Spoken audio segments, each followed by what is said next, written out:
आप देख रहे हैं आज की ताजा खबर। मैं हूं आपके साथ जसप्रीत कौर। कोरोना के नए वेरिएंट ओमिक्रॉन से पूरी दुनिया में कोहराम है। अमेरिका और ब्रिटेन जैसे देशों में कोरोना के मामले रिकॉर्ड छू रहे हैं।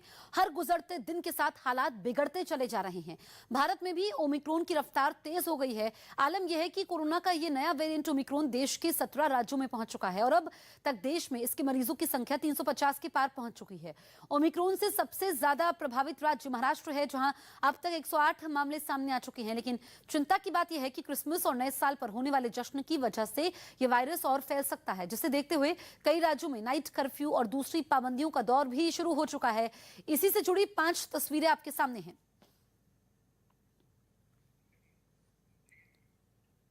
देश में कोरोना वायरस के ओमिक्रॉन वेरिएंट के मामले तेजी से बढ़ रहे हैं। नया वेरिएंट ओमिक्रॉन 17 राज्यों में फैल चुका है और इससे संक्रमित मरीजों की संख्या 358 तक पहुंच गई है। लेकिन जिस तरह से ओमिक्रॉन के मामलों का ग्राफ ऊपर जा रहा है, आशंका यह है कि जल्द ही दुनिया में महामारी की चौथी लहर आ सकती है। यही वजह है कि भारत में कोरोना के बढ़ते मामलों पर केंद्र सरकार ने अलर्ट जारी किया है। ओमिक्रॉन के बढ़ते मरीजों की संख्या को देखते हुए स्वास्थ्य सचिव राजेश भूषण ने प्रेस कॉन्फ्रेंस की। उन्होंने कहा कि ओमिक्रॉन के मामले दुनिया में 1.5 से 3 दिनों में दोगुने हो रहे हैं, जो तेज संक्रमण के खतरे का बताता है। इसलिए सावधानी और सतर्कता बेहद जरूरी है। उन्होंने बताया कि भारत में 183 ओमिक्रॉन मरीजों की जांच के आधार पर यह पाया गया कि 121 लोग विदेश से आए थे और 44 लोगों की कोई ट्रैवल हिस्ट्री नहीं थी। 18 लोग संक्रमित कैसे हुए उनकी जानकारी नहीं है। इनमें 3 लोगों ने बूस्टर डोज भी ले रखी थी। 87 लोगों को टीके के दोनों डोज लग चुके थे। 30% में लक्षण थे, जबकि 70% में कोरोना का कोई लक्षण नहीं था। उन्होंने ओमिक्रॉन से बचने के लिए लोगों से वैक्सीन लगवाने और कोरोना नियमों का सख्ती से पालन करने की भी अपील की है। विश्व के स्तर पर विश्व इस समय चौथी सर्ज देख रहा है, इसको नहीं भूलना चाहिए। विश्व में ये चौथी बार हो रहा है जब केसेस फिर से एक नया पीक छू रहे हैं। 23 दिसंबर को पूरे विश्व में एक दिन में 9,64,000 केसेस आए। So the world is witnessing the 4th surge and the overall positivity is 6.1. So therefore, we cannot afford to loosen our guard, we cannot afford to slacken. हमें पूरी सावधानी और पूरी सतर्कता बरतनी है। कोरोना के ओमिक्रॉन वेरिएंट के खतरे को देखते हुए यूपी सरकार ने भी पूरे राज्य में नाइट कर्फ्यू लगाने का ऐलान कर दिया है। ये नाइट कर्फ्यू रात 11 बजे से सुबह 5 बजे तक जारी रहेगा और इस बीच लोगों पर वैसे ही सख्ती रहेगी जैसी कोरोना की दूसरी लहर में की गई थी। नाइट कर्फ्यू का फैसला 25 दिसंबर की रात से यानी आज से लागू हो जाएगा। इतना ही नहीं, भीड़ को कम करने के लिए किसी शादी समारोह में 200 से ज्यादा लोगों को शामिल होने की इजाजत नहीं होगी। इसके अलावा अधिकारियों को राज्य में लोगों से कोरोना नियमों का सख्ती से पालन करवाने के निर्देश भी दिए गए हैं।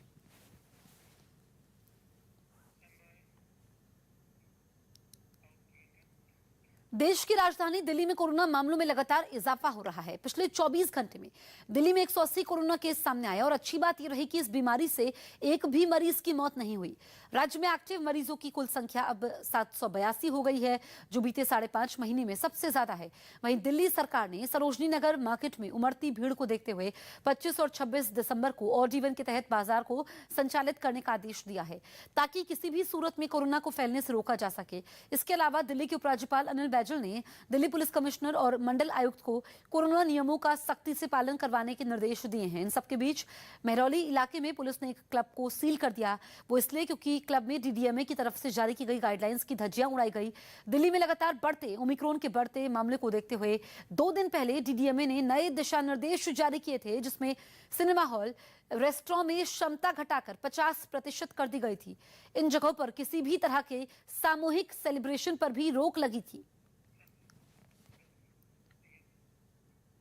महाराष्ट्र में ओमिक्रॉन मरीजों की संख्या तेजी से बढ़ रही है। पिछले 24 घंटों में इस नए वेरिएंट के 20 मामले सामने आए, जिसके बाद राज्य में ओमिक्रॉन मरीजों की संख्या बढ़कर 108 पहुंच गई। यही वजह है कि राज्य की उद्धव ठाकरे सरकार ने ओमिक्रॉन को रोकने के लिए पहले की ही तरह कई तरह की पाबंदियों का ऐलान किया। पूरे राज्य में रात 9 बजे से सुबह 6 बजे तक धारा 144 लगाई गई है। राज्य भर में सभी सार्वजनिक स्थानों पर 5 से ज्यादा लोगों के इकट्ठा होने पर रात 9 बजे से सुबह 6 बजे तक प्रतिबंध रहेगा। एक शादी के लिए एक बंद हॉल में मौजूद लोगों की संख्या एक बार में 100 से ज्यादा नहीं होगी। खुली जगह में यह संख्या 250 या जगह की क्षमता के 25% से ज्यादा नहीं होगी। इसी तरह दूसरी सामाजिक, राजनीतिक, धार्मिक आयोजनों में लोगों की संख्या 100 से ज्यादा नहीं होगी और खुले स्थान में यह संख्या 250 से ज्यादा नहीं होगी। जिम, स्पा, होटल, थिएटर और सिनेमा घर को 50% क्षमता के साथ खोलने की इजाजत दी गई है। उधर मुंबई में बीएमसी ने ओमिक्रॉन के खतरे को देखते हुए नई गाइडलाइंस जारी कर दी हैं। नए दिशा निर्देशों के तहत क्रिसमस और नए साल पर होने वाली पार्टियों पर रोक लगा दी गई है। मतलब शहर में भीड़ जुटाने वाला अब कोई कार्यक्रम या आयोजन नहीं होगा। इसके अलावा बीएमसी ने विदेश से आने वाले यात्रियों के लिए, खासतौर पर दुबई से आने वाले यात्रियों के लिए अलग से दिशा निर्देश जारी किए हैं। नए नियमों के मुताबिक दुबई से मुंबई आने पर यात्रियों को 7 दिनों तक होम क्वारंटीन में रहना होगा। 7वें दिन उस आदमी का आरटीपीसीआर टेस्ट होगा और पॉजिटिव रहने पर उसे कोविड सेंटर में भर्ती किया जाएगा। अगर यात्री का घर मुंबई से बाहर है तो उसे घर तक जाने के लिए पब्लिक ट्रांसपोर्ट से यात्रा करने की इजाजत नहीं होगी। ऐसे यात्री को मुंबई से बाहर उसके घर तक निजी गाड़ी से पहुंचाने की जिम्मेदारी प्रशासन की होगी। किसी यात्री की दुबई से मुंबई और फिर आगे मुंबई से राज्य के दूसरे जिले या दूसरे राज्य की कनेक्टिंग फ्लाइट हो तो ये मुंबई एयरपोर्ट अथॉरिटी की जिम्मेदारी होगी कि वो उस यात्री के अगले एयरपोर्ट पर इसकी सूचना दे कि ये यात्री दुबई से आया है।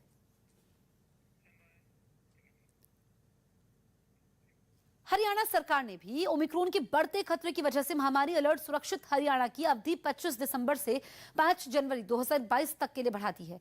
मतलब ये कि आज से पूरे राज्य में नाइट कर्फ्यू लागू है, जो रात 11 बजे से सुबह 5 बजे तक लागू होगा। इसके अलावा 1 जनवरी 2022 से सार्वजनिक जगहों और सभी सरकारी दफ्तरों में सिर्फ कोरोना वैक्सीन की दोनों डोज लगवा चुके लोगों को ही आने जाने की इजाजत होगी। यही नहीं, सार्वजनिक जगहों पर होने वाले कार्यक्रम में सिर्फ 200 लोगों को ही आने की इजाजत होगी। खबर यह भी है कि पानीपत में कुछ दिन पहले विदेश से कुछ लोग लौटे थे, जिनमें 30 यात्रियों का पता नहीं चल पाया है। स्वास्थ्य विभाग ने उन सभी की लिस्ट पुलिस को भेज दी है ताकि उन लोगों को पता लगाया जा सके।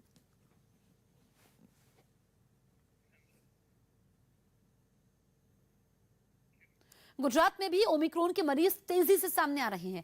पिछले 24 घंटे में वहां ओमिक्रॉन के 13 नए मरीज मिले, जिसके बाद इस नए वेरिएंट के मामलों की संख्या बढ़कर 43 पहुंच गई। यही वजह है कि ओमिक्रॉन को फैलने से रोकने के लिए गुजरात सरकार ने राज्य के 8 शहरों में आज से ही नाइट कर्फ्यू का ऐलान कर दिया है। नाइट कर्फ्यू रात 11 बजे से शुरू होकर सुबह के 5 बजे तक जारी रहेगा और इस बीच लोगों के घरों से बाहर निकलने पर पाबंदी होगी। इसके अलावा प्रशासन की तरफ से क्रिसमस और नए साल के कार्यक्रमों पर भी बैन लगाया गया है। ओमिक्रॉन की वजह से कई राज्यों ने क्रिसमस और नए साल पर होने वाले आयोजनों पर रोक लगाई है, लेकिन गोवा में इन आयोजनों पर रोक नहीं लगाई गई है। प्रशासन की तरफ से अपील की गई है कि सभी लोग कोरोना नियमों का पालन करते हुए क्रिसमस और नए साल का जश्न मनाएं ताकि वायरस को फैलने से रोका जा सके। यह भी बताया गया कि गोवा में इस वक्त करीब 3500 विदेशी नागरिक है। 28 लोगों के सैंपल जांच के लिए भेजे गए, जिनमें सिर्फ 8 लोग डेल्टा वेरिएंट से पॉजिटिव पाए गए हैं। 19 लोगों की रिपोर्ट अभी आनी बाकी है। अभी तक हमने जो 28 लोगों का ओमिक्रॉन वायरस के लिए जो टेस्टिंग के लिए भेजा था, उसमें से 8 टेस्टिंग नेगेटिव आए हैं ओमिक्रॉन के लिए, लेकिन पॉजिटिव है डेल्टा वायरस के लिए। 19 लोगों का रिपोर्ट आना बाकी है। इसीलिए सभी टूरिस्ट के लिए हमारे टूरिज्म डिपार्टमेंट एडवाइजरी इशू कर रहा है मंडे के दिन, और जनरल पब्लिक के लिए एडवाइजरी इशू कर रहे हैं पब्लिक हेल्थ डिपार्टमेंट। हमने लोगों को कहा है कि आप प्रिकॉशंस ले लें। सेलिब्रेशंस मनाते वक्त भी हमने रेस्ट्रिक्शंस कहीं पे भी नहीं लगाए हैं।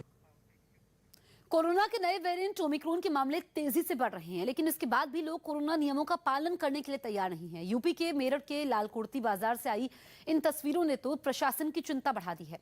ओमिक्रॉन के बढ़ते खतरे के बीच बाजार में लोगों की भारी भीड़ है। बाजार में भीड़ की वजह से पैर तक रखने की जगह नहीं है। बाजार में हर तरफ सिर्फ लोगों के सिर ही दिखाई दिए।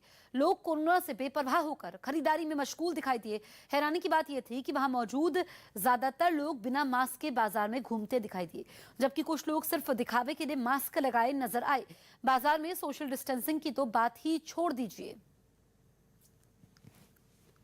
न्यूज 18 की टीम इस वक्त मेरठ के लाल कुर्ती बाजार में मौजूद है और यहाँ की तस्वीरें आप देखिए कि किस तरह से बाजार में लोगों का हुजूम उमड़ रहा है। जहाँ जहाँ तक निगाह जा रही है वहां तक लोगों का हुजूम नजर आ रहा है और ज्यादातर लोग बिना मास्क के ही नजर आ रहे हैं। इक्का दुक्का लोग ही मास्क लगाए हुए नजर आ रहे हैं। तो निश्चित तौर पर नई गाइडलाइंस 25 दिसंबर से लागू हो रही हैं। रात्रिकालीन कर्फ्यू शुरू हो रहा है। रात में 11 बजे से लेकर सुबह 5 बजे तक रात्रिकालीन कर्फ्यू रहेगा। लेकिन बाजार की तस्वीर आप देखिए कि किस तरह से बाजार की तस्वीर है। भाई साहब, आप ये बताइए, आप यहाँ मार्केटिंग करने के लिए आए हुए हैं, आप मास्क लगाए हुए हैं, लेकिन आप क्या कहेंगे, बाजार के कैसे हालात हैं? बाजार के हालात को देखकर कैसे लगता है? क्योंकि रात्रिकालीन कर्फ्यू कल से शुरू हो रहा है, 25 तारीख से शुरू हो रहा है। रात में 11 बजे से लेकर के 5 बजे तक रात्रिकालीन कर्फ्यू रहेगा, लेकिन ज्यादातर लोग बिना मास्क के नजर आ रहे हैं। जागरूक नहीं है ये लोग और 80% लोग बगैर मास्क के ही हैं। इन्हें मास्क लगाना चाहिए क्योंकि ये जो लहर है ये बहुत भयंकर लहर आने वाली है। क्या कहेंगे, कितना जरूरी है मास्क? मास्क बहुत जरूरी है। बाजार के क्या हाल है? बाजार में तो खैर कौन लगा रहा है। हाँ, बाजार में कौन लगा रहा है, लेकिन लगाना जरूरी है। और ये तस्वीरें अपने आप में सारी कहानी बयां करती हैं। हमें चेत जाना चाहिए। अगर हम नहीं चेतेंगे तो फिर से उसी आफत के लिए भी तैयार रहना चाहिए। भाई साहब, ये बताइए, मास्क लगाना कितना अनिवार्य है? सर अनिवार्य, मैं भूल चुका हूँ मास्क, सॉरी सर। मास्क किधर है? हाँ लगाया नहीं? लगा नहीं है। तो कल से रात्रिकालीन कर्फ्यू भी शुरू हो रहा है। हाँ जी मैडम, मास्क कितना जरूरी है? बच्चे के साथ निकलेंगे, आपने लगा रखा है? हाँ। अच्छी बात है। तो आप देखिए ये तस्वीरें कि किस तरह से लाल कुर्ती बाजार का हाल है, कितनी भीड़ बाजार में उमड़ रही है और कैसे लोग लापरवाही बरत रहे हैं। यूपी के फर्रुखाबाद से रोंगटे खड़े करने वाला वीडियो सामने आया। वहां आग लगने से बाढ़ पीड़ितों की बस्ती जलकर राख हो गई। बताया गया कि खाना बनाते वक्त निकली चिंगारी से आग भड़क गई और उसने देखते ही देखते झुग्गियों की पूरी बस्ती को अपनी चपेट में ले लिया। सामने आई तस्वीरों में वो झोपड़ियां लपटों में घिरी नजर आई। लपटों ने ऐसा तांडव मचाया कि एक के बाद एक झोपड़ियां आग की चपेट में आती चली गई। जबरदस्त लपटों को देख वहां हड़कंप मच गया। डरे हुए लोग किसी तरह अपना बचा हुआ सामान निकालने में जुट गए। चीख पुकार मच गई। आग आगे ना फैले इसके लिए कई लोगों ने तो अपने हाथों से ही अपनी झोपड़ियां तोड़नी शुरू कर दी, लेकिन उसका भी कोई फायदा नहीं हुआ। कुछ लोग बाल्टियों से पानी डालकर आग बुझाने की कोशिश करते भी दिखे, लेकिन भीषण लपटों के आगे उनकी एक न चली। लाचार लोग अपनी आंखों के सामने अपने आशियाने को जलते हुए देखते रहे। बताया गया कि ये सभी लोग बाढ़ पीड़ित थे, जो अपना घर मकान बाढ़ की चपेट में आकर बहने के बाद यहाँ झोपड़ी डालकर रह रहे थे, लेकिन आग ने उनका ये ठिकाना भी छीन लिया। महाराष्ट्र के पुणे से एक दिल दहला देने वाला वीडियो सामने आया। वहां पिंपरी चिटवड़ इलाके में कुछ बदमाशों ने एक पहलवान को ताबड़तोड़ गोलियों से भून दिया और इसके सीसीटीवी वीडियो को जिसने भी देखा खौफ से भर गया। उस वीडियो में लाल रंग की शर्ट पहने नागेश नाम का पहलवान अपनी कार में बैठता दिखा, जिस पर नजर गड़ाए बदमाशों ने मौका पाते ही उसकी कार की तरफ दौड़ लगाई और कार की खिड़की पर फायरिंग कर दी। गोली लगने से कांच चकनाचूर हो गया, लेकिन फायरिंग नहीं रुकी। कार में बैठे आदमी ने बचने के लिए दूसरी तरफ जाने की कोशिश की, लेकिन बदमाशों ने उसे दोनों तरफ से घेर लिया। इसके बाद उस पर तड़ातड़ गोलियों की बौछार शुरू हो गई। इस घटना में सुपारी किलिंग का शक जताया गया, जिसमें पहलवान नागेश की मौके पर ही मौत हो गई। विधानसभा चुनाव की तैयारियों के बीच उत्तराखंड कांग्रेस का बवाल बढ़ गया है और नौबत कार्यकर्ताओं के हाथों नेता की पिटाई तक पहुंच गई। राज्य कांग्रेस के महासचिव राजेंद्र शाह पर हरीश रावत को गाली देने का आरोप लगा तो गुस्साए कार्यकर्ताओं ने कांग्रेस दफ्तर में हाथापाई की और कांग्रेस दफ्तर में मौजूद प्रदेश महासचिव राजेंद्र शाह को घेरकर उनसे बहस शुरू कर दी। बहस चल ही रही थी कि एक कार्यकर्ता ताव में आ गया और उन्हें थप्पड़ मार बैठा।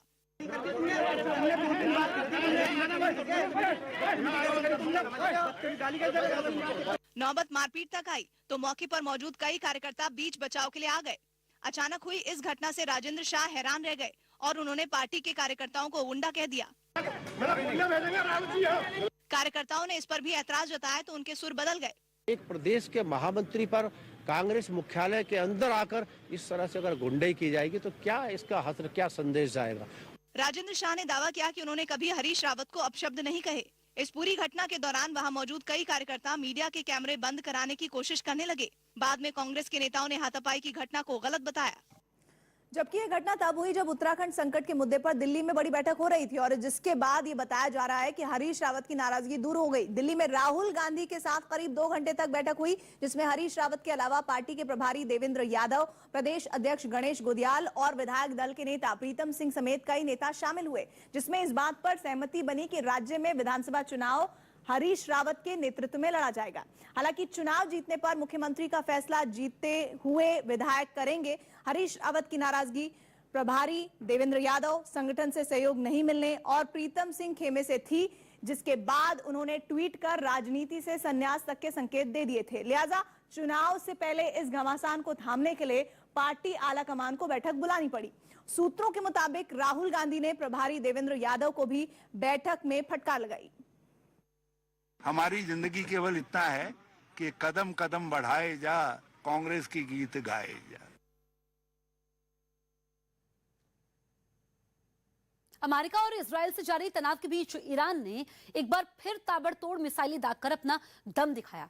ईरान ने इजरायल को चेतावनी देने के मकसद से 5 दिन की मिलिट्री एक्सरसाइज आयोजित की, जिसके आखिरी दिन ईरान ने मिसाइलें दागकर अपना दमखम दिखाया। इस अभ्यास का एक वीडियो भी जारी किया गया, जिसमें एक रेतीले इलाके में कई मिसाइल लॉन्चर खड़े दिखे। ट्रकों पर लदे ये लॉन्चर मिसाइलों से लैस थे और जैसे ही इशारा मिला, उन्होंने ताबड़तोड़ मिसाइलें दागनी शुरू कर दी। सिर्फ मोबाइल लॉन्चर ही नहीं, जमीन के अंदर मौजूद ठिकानों से भी मिसाइलें दागी गई।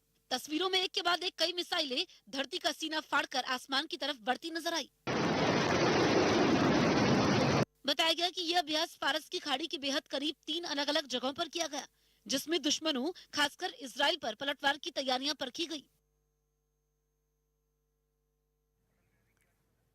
तो ये सीधी तस्वीरें इस वक्त आप देखिए सदैव अटल स्थल से, जहां पर आज अटल बिहारी वाजपेयी की जयंती है और वहां पर उनको नमन किया जाएगा। देखिए उन्होंने जो संदेश दिए थे, इसमें ये हम आपको दिखा रहे हैं सीधी तस्वीरें।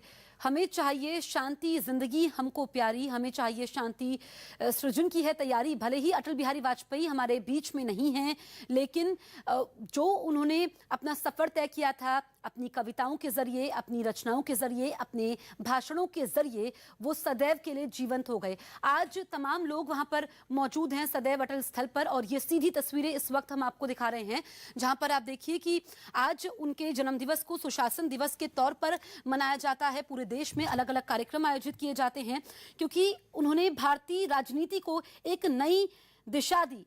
अटल बिहारी वाजपेयी जो दलगत राजनीति से ऊपर उठ करके, जिन्होंने सबको साथ लेकर चले, और वो दौर भी याद आता है 1999 में जब 13 दलों की गठबंधन सरकार बनी और 5 साल का कार्यकाल पूरा किया था। अटल बिहारी वाजपेयी जो हमारे बीच में नहीं है, उनका देहांत हो चुका है, लेकिन जो उनकी रचनाएं हैं, क्योंकि जो हम आपको तस्वीरें भी दिखा रहे हैं, उनके भाषण हैं जिसके जरिए उन्होंने ये सफर शुरू किया था, वो सफर अभी तक जारी है लोगों के बीच में। उनके कहे शब्द, क्योंकि एक राजनेता के तौर पर, एक पत्रकार के तौर पर, एक कवि के तौर पर जो उन्होंने लोगों को संदेश दिया, वो आज भी लोगों के लिए काफी महत्व रखता है। पड़ोसी रूस से चरम पर पहुंच चुके तनाव के बीच यूक्रेन ने अमेरिका की दी हुई जेवलिन एंटी टैंक मिसाइल के साथ मिलिट्री ड्रिल की। पिछले कुछ वक्त में रूस ने यूक्रेन से लगने वाली अपनी सीमा पर फौज की तैनाती बढ़ा दी है। इसलिए माना जा रहा है कि रूस यूक्रेन पर हमला करने की कोशिश में है, लेकिन अमेरिका इसके खिलाफ रूस को खुली चेतावनी दे चुका है। ऐसे में अगर हमला हो जाए तो उस सूरत में कैसे रूस को जवाब दिया जाए, उसके लिए यूक्रेन के जवान अमेरिका से मिली जेवलिन एंटी टैंक मिसाइल को चलाने की ट्रेनिंग लेते नजर आए। जैसे ही मिसाइल लॉन्च हुई, उसने दूर रखे अपने टारगेट पर ऐसा निशाना साधा कि टैंक जलकर राख हो गया। उसके कल पुर्जे तितर बितर हो गए। यूक्रेन की सेना रूस की सेना के सामने कहीं भी नहीं ठहरती और अमेरिका पहले दिन से यूक्रेन के साथ भी खड़ा है। ऐसे में यूक्रेन उसके दिए हथियारों और सैन्य मदद पर काफी निर्भर है। उत्तर प्रदेश के प्रयागराज से हैरान करने वाला एक वीडियो सामने आया। वहां थाने के अंदर ही सेशंस कोर्ट के वकीलों के 2 पक्षों के बीच जमकर मारपीट हो गई। बताया गया कि किसी आदमी की पैरवी को लेकर उनके बीच कोर्ट के पास ही विवाद शुरू हुआ। तभी एक पक्ष थाने पहुंच गया और उस आदमी के खिलाफ केस दर्ज करवाया गया, जिसके बाद मामले ने तूल पकड़ लिया और दोनों ही पक्ष थाने के अंदर ही आपस में भिड़ गए। वहां से सामने आई तस्वीर में दोनों पक्षों के कई वकील एक दूसरे को पीटते दिखाई दिए। इस दौरान कोई किसी से हार मानने को तैयार नहीं था, जिसका नतीजा ये हुआ कि काफी देर तक उनके बीच लड़ाई होती रही। हालांकि वहां मौजूद पुलिस वालों ने कई बार उन्हें शांत कराने की कोशिश की, लेकिन गुस्साए वकीलों पर इसका कोई असर नहीं हुआ। इस हंगामे को देखते हुए वहां कई थानों की पुलिस को बुलाना पड़ा, तब जाकर वकीलों की ये मारपीट खत्म हुई। जो भी वहाँ पे सीसीटीवी वगैरह होगी उसको चेक करके जो भी आवश्यक कार्रवाई की जाएगी। बाद में दोनों ही पक्षों ने एक दूसरे के खिलाफ थाने में शिकायत दर्ज करवाई। जिसमें झालाकाठी के करीब भीषण आग लग गई। इस हादसे की दिल दहला देने वाली तस्वीरें सामने आई, जिसमें ये जहाज लपटों से घिरा नजर आया। बताया गया कि आग जहाज के इंजन रूम में लगी थी, जिसने कुछ ही देर में पूरे जहाज को अपनी चपेट में ले लिया। जहाज की खिड़कियों से भीषण लपटें निकलती नजर आई। अंधेरे में ये लपटें दूर से ही नजर आई। आग ने कुछ ऐसा तांडव मचाया कि डरे सहमे लोग जान बचाने के लिए नदी में ही छलांग लगाने लगे। हालांकि बचाव दल किसी तरह इस बड़ी सी नाव को किनारे की तरफ लाने में कामयाब रहा, जिसके बाद राहत बचाव अभियान शुरू किया गया। नाव में सवार राहत कर्मी किसी तरह जहाज के अंदर पहुंचे और फंसे हुए लोगों की तलाश शुरू की। एक एक कर लोगों को बाहर निकाला गया। कई लोग बुरी तरह झुलस गए थे, जिन्हें एम्बुलेंस और दूसरे साधनों से अस्पताल पहुंचाया गया। कई लोग तो ऐसे थे जिन्होंने आग से बचने के लिए पानी में ही छलांग लगा दी। हालांकि उनमें भी ज्यादातर का कोई पता नहीं चला। बताया गया कि इस फेरी में करीब 400 लोगों को ढोने की क्षमता थी, लेकिन इसमें दोगुने से भी ज्यादा लोग सवार थे और यही वजह रही कि जब आग तेजी से फैली तो लोगों को संभलने का मौका भी नहीं मिला।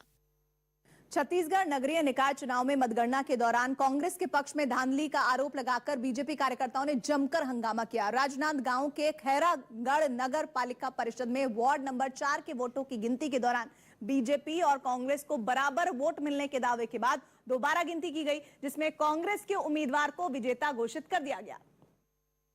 जिसकी खबर बाहर आते ही बीजेपी के कार्यकर्ताओं ने आपा खो दिया और जबरन मतगणना केंद्र के अहाते में घुस गए। इसके बाद गुस्साए कार्यकर्ताओं ने मतगणना केंद्र के बाहर रखी कुर्सियों को तोड़ना शुरू कर दिया। बीजेपी के कार्यकर्ताओं की भीड़ के सामने पुलिस बेबस नजर आई।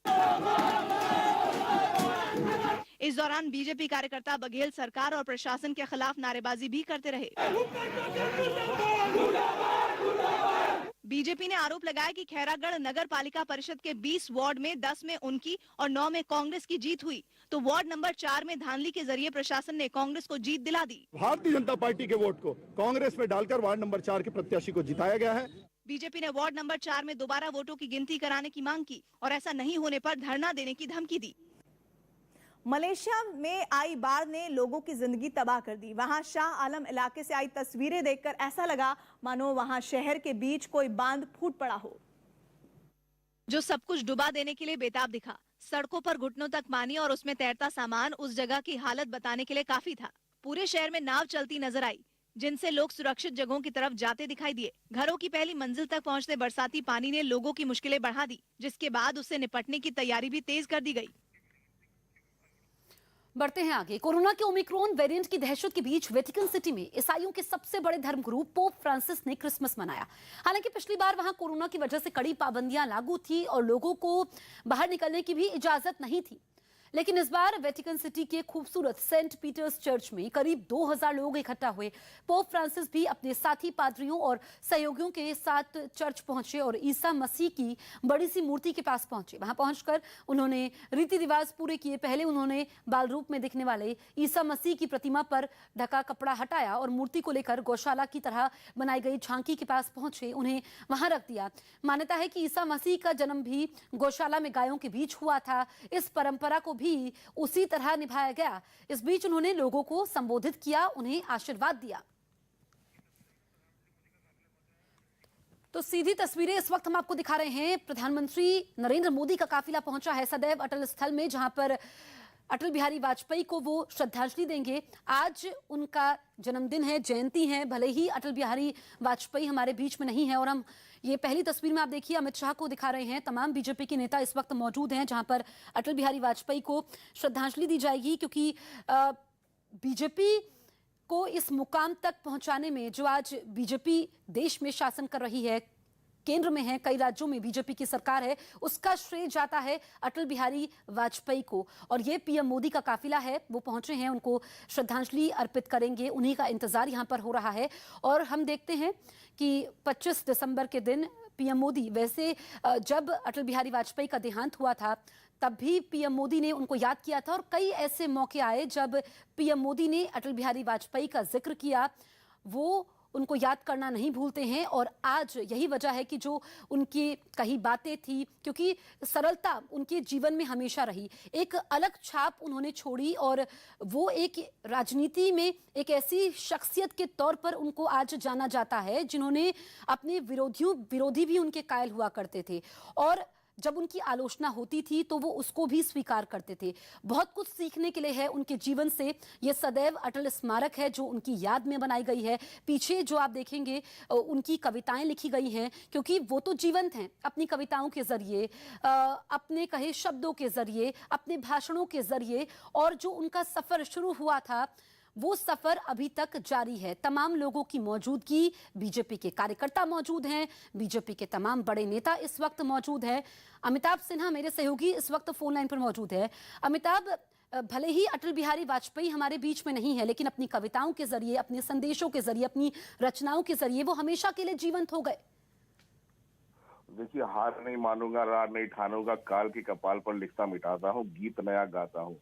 एक ऐसे गीत की रचना की थी एक बीजेपी की पहली सरकार, एनडीए की पहली सरकार, जो कहा जाता था मिली जुली सरकार कभी दिल्ली की सत्ता में नहीं आ सकती, कांग्रेस ये साबित करने पर तुली थी। वहां अटल जी ने शासन किया, सड़कों का निर्माण किया, जो हम लोग गोल्डन ट्रायंगल, सुनहरा चतुर्भुज, देश के चारों तरफ सड़कों का निर्माण कार्य, इसकी नींव अटल बिहारी वाजपेयी की सरकार ने रखी थी।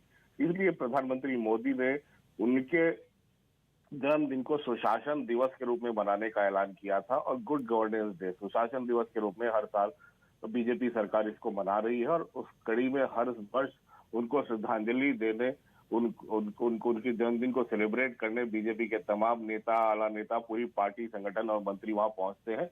उसी कड़ी में प्रधानमंत्री वहां पहुंच रहे। हमने काफिले को देखा, प्रधानमंत्री ने हर वर्ष उनके जहां उनको श्रद्धांजलि देने जाते हैं। तो मुझे लगता है कि एक अच्छी याद है। एक कवि प्रधानमंत्री, संघ का से जुड़ा पहला प्रधानमंत्री, एक ऐसा प्रधानमंत्री जिसने विकास के राह पर भारत को डाला, एक ऐसा प्रधानमंत्री जिसने मिली जुली सरकार चलाई, वो भी 3 बार वो चुने गए प्रधानमंत्री, 13 दिन 13 महीने और फिर 5 साल की सरकार उन्होंने चलाई। तो मुझे लगता है एक यादगार है प्रधानमंत्री अटल बिहारी वाजपेयी का शासनकाल, जिसको आने वाली पीढ़ियों के लिए बनाए रखना चाहते हैं प्रधानमंत्री मोदी, और इसलिए खुद भी वहां जाते हैं और पूरी की पूरी पार्टी पूरे देश में इसे सुशासन दिवस के रूप में मनाती है। बिल्कुल, और इस बीच सीधी तस्वीरें हम दिखा रहे हैं। अमिताभ, रहिए आप हमारे साथ। पीएम मोदी अटल स्मारक स्थल पहुंच चुके हैं, जहां पर वो उनको श्रद्धांजलि अर्पित करेंगे। और आप अमित शाह को भी देख सकते हैं, बीजेपी के तमाम नेता इस वक्त मौजूद हैं, राजनाथ सिंह को आप देख सकते हैं। और पीएम मोदी उनसे बातचीत करते हुए, देखिए कोरोना का समय भी है, सभी ने मास्क लगाया हुआ है और यहाँ पर बातचीत करते हुए तमाम लोग यहाँ पर मौजूद है। अमिताभ मेरे सहयोगी लगातार मेरे साथ बने हुए हैं। अमिताभ, जब अटल बिहारी वाजपेयी का देहांत हुआ था, उसके बाद से हम देखते हैं कि उनकी याद में ये स्थल बनाया गया है और हर साल मोदी यहाँ पर पहुंचते हैं। कई ऐसे मौके आए जब पीएम मोदी ने अटल बिहारी वाजपेयी को याद किया, उनकी बातों को दोहराया। बिल्कुल, अक्सर देखिए बीजेपी के जो मनमानस पर अटल बिहारी वाजपेयी जैसा ऑरेटर, उनके जैसा नेता, और पूरे देश में जिनको मान्यता मिली अटल बिहारी वाजपेयी को, 24 पार्टियों का कोलिशन उन्होंने चलाया और बिना किसी विवाद के चलाया, सब किसी को नाराज नहीं होने दिया। अटल बिहारी वाजपेयी अपने वन लाइनर्स के लिए भी जाने जाते थे। तो एक ऐसा प्रधानमंत्री जो संगठन से उठकर आया, एक ऐसा प्रधानमंत्री जो कि तमाम दलों को मान्य था, एक ऐसा प्रधानमंत्री जो कवि था, एक ऐसा प्रधानमंत्री जो पहले विदेश मंत्री था, वह भी रह चुका था जनता पार्टी की सरकार में, एक ऐसा प्रधानमंत्री जिसने दुनिया भर में भारत का मान बढ़ाया, दुनिया भर में। तो मुझे लगता है एक ऐसा आदर्श वो रख कर गए थे जो आने वाली पीढ़ियों के लिए और बीजेपी को दोबारा सत्ता में आने के लिए प्रेरित करता रहा। और प्रधानमंत्री मोदी इस योगदान को कभी भूलते नहीं है। प्रधानमंत्री मोदी, आपको याद होगा जब अटल बिहारी वाजपेयी का देहांत हुआ था, तब उनके पार्थिव शरीर के साथ साथ वो बीजेपी के मुख्यालय से सीधे अटल स्मृति स्मारक तक गए थे, जहां प्रधानमंत्री आज खुद मौजूद है। वो उस गर्मी में वो पैदल, वो और अमित शाह खुद उनके काफिले के साथ गए थे। तो मुझे लगता है कि इससे बड़ी श्रद्धांजलि प्रधानमंत्री मोदी की शायद किसी प्रधानमंत्री ने नहीं दी होगी। तो एक बहुत बड़ा योगदान प्रधानमंत्री अटल बिहारी वाजपेयी का रहा है और उसको बीजेपी भूलना भी नहीं चाहती है। पूरे देश में कार्यक्रम होते हैं और मुझे लगता है कि दिल्ली में प्रधानमंत्री खुद भी हर साल जाकर उनको श्रद्धांजलि देते हैं, जहां खुद तमाम नेता बीजेपी के उनके कैबिनेट के मौजूद है, बीजेपी संगठन के मौजूद है। एक सुशासन दिवस, गुड गवर्नेंस डे, एक सच्ची श्रद्धांजलि अटल बिहारी वाजपेयी को, एक पूर्व प्रधानमंत्री को, जिसने एक ऐसे सरकार की आधारशिला रखी जिसने भारत को नए विकास की दिशा में डाला था। बिल्कुल, और ये सीधी तस्वीरें हम दिखा रहे हैं। राष्ट्रपति भी यहाँ पर पहुंच गए हैं, रामनाथ कोविंद, उन्हीं का इंतजार हो रहा था और अब श्रद्धांजलि दी जाएगी अटल बिहारी वाजपेयी को। सीधी तस्वीरें इस वक्त आप देख सकते हैं।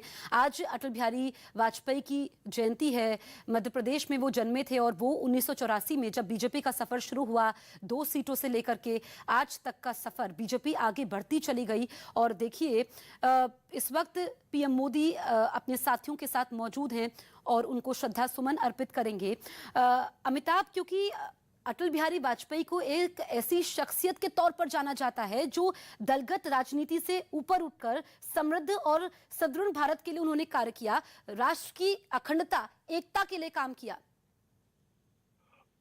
बिल्कुल, राष्ट्र के निर्माण में अटल बिहारी वाजपेयी का योगदान शायद मुझे लगता नहीं है देश की जनता भूलेगी।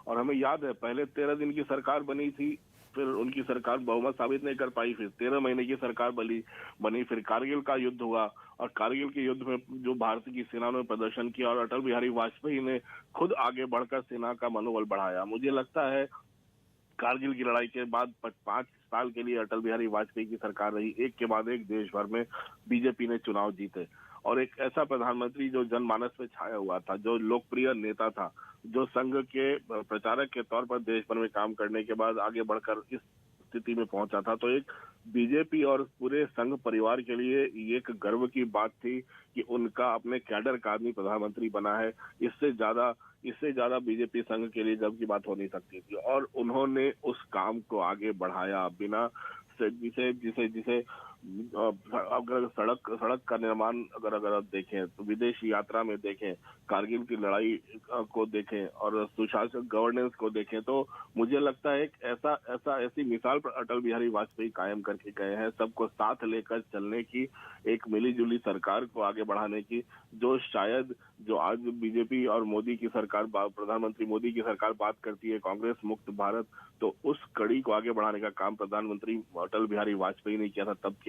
और तब जो विकास के राह पर उन्होंने डाला था, शायद वो यादगार लम्हे प्रधानमंत्री मोदी शायद भूल नहीं पाते और मुझे लगता है उनकी विरासत को आगे बढ़ाने का काम बिल्कुल उनकी विरासत को आगे बढ़ा रहे हैं और तस्वीरें भी हम दिखा रहे हैं जहां पर वो उन्होंने पुष्प अर्पित किए हैं उनकी समाधि पर। इस वक्त सदैव अटल स्मारक से सीधी तस्वीरें हम आपको दिखा रहे हैं जहां पर पुष्प अर्पित किए हैं, उनको याद किया है। और अब आप देख सकते हैं पीछे बीजेपी के राष्ट्रीय अध्यक्ष जेपी नड्डा भी मौजूद हैं और बीजेपी के तमाम नेता इस वक्त उनको याद कर रहे हैं।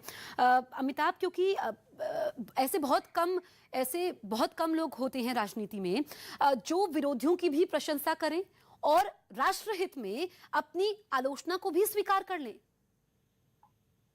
बिल्कुल, एक कंस्ट्रक्टिव क्रिटिसिज्म। मुझे लगता है कि सरकार एक ऐसी मिलीजुली सरकार थी जहां चंद्रबाबू नायडू भी थे टीडीपी के, जहां ममता बनर्जी भी तृणमूल कांग्रेस की, जहां डीएमके के मुरासोली मारन उस समय केंद्र में उनके सरकार में मंत्री थे। हाँ, यही एक बहुत बड़ा योगदान था प्रधानमंत्री अटल बिहारी वाजपेयी का, जो देश भर की जो छोटी छोटी पार्टियां थी अपने अपने राज्यों में मजबूत थी, उनको लेकर सरकार बनाई और सरकार चलाई। जब जनता पार्टी की सरकार बनी वो 2 साल में गिर गई थी 1977 में। देवे गौड़ा की सरकार बनी, उस समय भी 2-2.5 साल में वो सरकार नहीं चल पाई। चंद्रशेखर, वीपी सिंह, सबकी सरकारें बनी, 2-2.5 साल से ज्यादा नहीं चल पाई। और कांग्रेस पूरे देश में यही कहती थी कि विपक्षी दल मिलजुल कर सरकार बना नहीं सकते और कोई भी पार्टी उनके अलावा विकल्प नहीं बन सकती देश में सरकार बनाने का। और इसी मिथ को प्रधानमंत्री अटल बिहारी वाजपेयी ने तोड़ा था, इसी मिथ्या मिथक को तोड़ा था और सरकार बनाई थी और सरकार चलाई थी। तो मुझे लगता है कि पाकिस्तान के साथ कारगिल का युद्ध जो हुआ, उस समय भी देश दुनिया के सामने उन्होंने भारत का बाण बढ़ाया और भारत की सेना के वीरता के किस्से मुझे लगता है कि अब दुनिया भर में जाने जाते हैं। जब कारगिल के 25 साल भी हम लोग मनाते हैं तो देश उन योद्धाओं को श्रद्धांजलि देता है और उसके सबसे फ्रंट पे थे प्रधानमंत्री अटल बिहारी वाजपेयी। जो सड़क निर्माण की योजना थी, मुझे लगता है बीसी खंडूरी उस समय सड़क निर्माण मंत्री थे और बाद में वो उत्तराखंड के मुख्यमंत्री भी बने, वो सड़क निर्माण मंत्री थे। और अटल बिहारी वाजपेयी के निर्देशन में, उनके मार्गदर्शन में जो सड़कों का निर्माण कार्य हुआ वो बीच भले यूपी की सरकार में रुका, लेकिन प्रधानमंत्री मोदी और अब नितिन गडकरी उस काम को इतना बढ़ा रहे हैं और पूरे देश में जो सड़कों का जाल बिछ रहा है, अगर आप दिल्ली से देहरादून 2 घंटे में जा सकते हैं, ये सारी की सारी नींव सड़क निर्माण की मुझे लगता है देश को एक सूत्र में बांधने की ये अटल बिहारी वाजपेयी की एरा में ही शुरू हुई थी और आज उसको कायम रखा जा रहा है।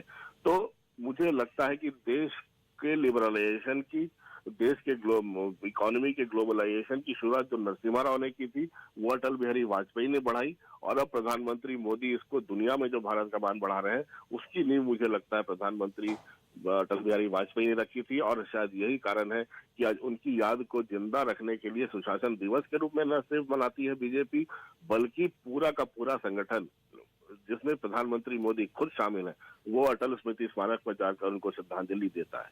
बिल्कुल, और ये सीधी तस्वीरें हम दिखा रहे हैं। राष्ट्रपति रामनाथ कोविंद भी वहां पर मौजूद है जिन्होंने श्रद्धांजलि अर्पित की है। पहली तस्वीर आप देखिए पीएम मोदी श्रद्धा सुमन अर्पित करते हुए, दूसरी तस्वीर में आप अमित शाह को देख सकते हैं, जेपी नड्डा को देख सकते हैं। और हम देखते हैं 2018 में जब उनका देहांत हुआ था उसके बाद से सदैव अटल स्मारक पर पीएम मोदी हर साल पहुंचते हैं, उनको पुष्प अर्पित करते हैं। अमिताभ, क्योंकि जो अटल बिहारी वाजपेयी का जीवन था वो सदैव अटल रहे, उनके जीवन से बहुत कुछ सीखा जा सकता है। और एक सबसे अहम बात है कि चाहे परिस्थितियां अनुकूल हो या प्रतिकूल हो, बिल्कुल, बहुत प्रतिकूल परिस्थितियां अक्सर आई। अब आपके गठबंधन के सहयोगियों का दबाव रहता था, वो अपनी बात मनवाने को आतुर रहते थे। अगर सरकार पे दबाव डालते थे कि हम आपसे संबंध तोड़ लेंगे, हम आपसे सपोर्ट विड्रॉ कर लेंगे, लेकिन अटल बिहारी वाजपेयी कभी डगमगाए नहीं। उन्होंने बातचीत का रास्ता सदैव खुला रखा था। सीधा का सीधा वो संपर्क रखते थे, जो भी पार्टियां थी उनके सुप्रीमो से वो सीधे बात करते थे। उस समय ट्रबल शूटर उनके जॉर्ज फर्नांडिस हुआ करते थे। अगर ममता बनर्जी नाराज है वहाँ जॉर्ज फर्नांडिस बात करते थे। अगर मुराद महाराज नाराज है उनसे बात करने के लिए अगर जसवंत सिंह जी या प्रधानमंत्री मोदी खुद वहाँ डीएमके के सुप्रीमो करुणानिधि से बात करते थे। तो मुझे लगता है कि अगर उस समय याद होगा आपको, मुलायम सिंह यादव भले ही नाराज रहते हो बीजेपी को, उनके पास 40 सांसद हुआ करते थे लोकसभा में, सदन चलने ना चलना देना देना उनके ऊपर काफी निर्भर करता था, लेकिन वो भी अटल बिहारी वाजपेयी के एक फोन कॉल पर सरकार को सदन के अंदर भी सहयोग करते थे। तो मुझे लगता है कि सबको साथ लेकर चलने की जो कला थी, और विरोधी हो चाहे पार्टी के अंदर उनके समर्थक हो, सबकी बात सुनने के लिए उनके दरवाजे हमेशा खुले रहते थे। तो मुझे लगता है कि सबकी बात सुनना, विरोधियों के साथ बातचीत का रास्ता खुला रखना, एक ऐसी विलक्षण कला थी प्रधानमंत्री अटल बिहारी वाजपेयी की। और बात सबकी सुनते थे वो, और करते वही थे जो सही होता था, लेकिन सबकी बात सुनना भी एक मायने रखता था, और सबसे मिलजुल कर बातचीत को करना, उसको सुलझाना, ये भी मायने रखता था। हर एनडीए की बैठकें बुलवाना, प्रधानमंत्री निवास पर एनडीए की बैठकें भी हुआ करती थी जिसमें 24 दलों के नेता शामिल होते थे।